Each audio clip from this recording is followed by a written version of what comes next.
In the bustling city of Luxor, nestled along the banks of the Nile, lived a young woman named Amara. She was known throughout the village for her extraordinary talent, weaving the most beautiful tapestries anyone had ever seen. Her hands moved like the river's current, swift and graceful as she spun threads of gold, crimson, and sapphire into scenes that seemed to come alive. But Amara's gift was more than just skill, it was magic. Her tapestries didn't just depict stories, they told them, whispering ancient tales to those who gazed upon them. One day, a traveling merchant arrived in Luxor, his caravan laden with treasures from distant lands. He heard of Amara's talent and sought her out, offering her a fortune for a tapestry that would capture the heart of a king.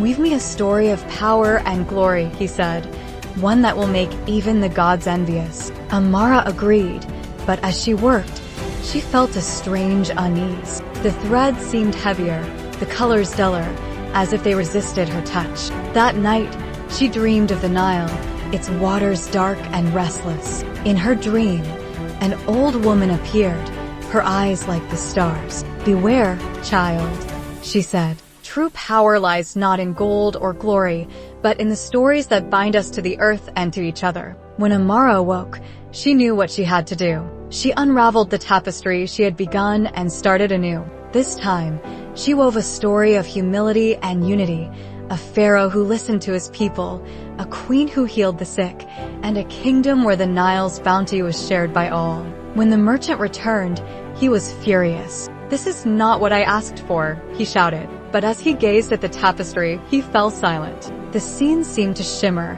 and he felt a warmth in his chest, as if the threads had reached into his heart.